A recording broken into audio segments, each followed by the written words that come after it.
Vamos a presentar posibles implementaciones de varias estructuras de control básicas en ensamblador de MIPS que utilizan datos representados en coma flotante.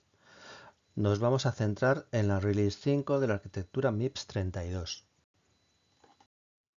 En la Release 5 y anteriores de la arquitectura, las comparaciones con datos residentes en registros de coma flotante se realizan mediante la instrucción C, que tiene tres variantes.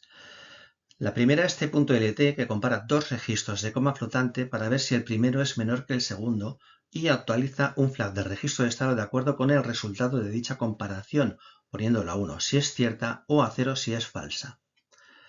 La segunda es C.le, que hace lo propio, pero realizando una comparación de menor o igual. Y la tercera es C.eq, que actúa de igual modo tras realizar una comparación de igualdad.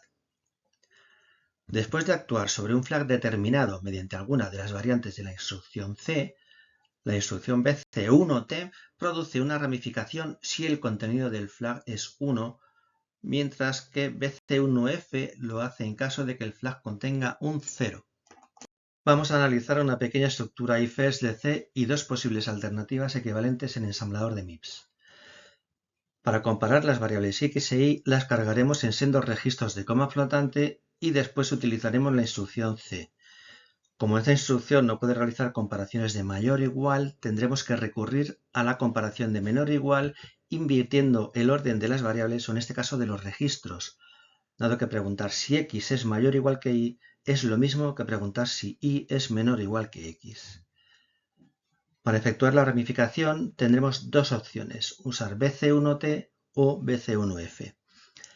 Si queremos mantener la parte else de la estructura de abajo como se hace en lenguaje C, debemos saltar a ella cuando el flag tenga valor falso, es decir 0, con lo cual emplearemos bc1f.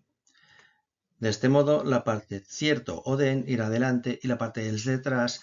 Justo antes de llegar a la parte else, realizaremos una ramificación o salto incondicional al final de la estructura. También podemos mantener la parte else arriba, con lo cual será preciso ramificar a la parte cierta o then cuando el flag tenga valor 1 mediante la instrucción bc1t. Así la parte else quedará inmediatamente detrás y cuando se ejecuten sus operaciones será preciso ramificar o saltar incondicionalmente al final de la estructura antes de llegar a la parte then. Vamos a analizar ahora un pequeño bucle con estructura de while y una posible implementación en ensamblador de MIPS. Este bucle calcula la raíz cuadrada de un número positivo mediante el método iterativo de Newton-Raphson utilizado en resolución de ecuaciones. El método parte de una aproximación inicial a la solución que llamaremos x sub 0. En el caso de la raíz cuadrada, una buena aproximación inicial que garantiza la convergencia del método es x sub 0 igual a 1. A esta aproximación inicial se le aplica una fórmula de recurrencia para calcular una nueva aproximación x sub 1. A partir de x sub 1 se calcula x sub 2 y así sucesivamente. Bajo ciertas condiciones, el método garantiza que las sucesivas aproximaciones convergen hacia la solución correcta de la ecuación y la condición de convergencia se cumple cuando la diferencia entre dos aproximaciones consecutivas x sub i y x sub i más 1 es muy pequeña y cae por debajo de un cierto umbral epsilon predeterminado. En cuanto al cuerpo del bucle, la única novedad es que las sentencias llevan el sufijo .s puesto que los datos se encuentran representados en coma flotante de precisión simple. La condición del bucle se evalúa mediante la comparación de la diferencia del valor absoluto de las dos últimas aproximaciones guardadas en F20 y F21 respectivamente con el umbral de convergencia que está en F23. La instrucción c.lt.s se ocupa de realizar la comparación, mientras que la instrucción bc1f ramifica al comienzo del cuerpo del bucle si la diferencia calculada está por encima del umbral. Una vez terminado el proceso, es preciso almacenar el resultado en memoria mediante la operación s.s. El recorrido de un vector de datos en coma flotante se controla del mismo modo que el recorrido de un vector de enteros. La diferencia estriba en que las operaciones de carga, almacenamiento y aritméticas con los elementos del vector se realizan mediante instrucciones de coma flotante.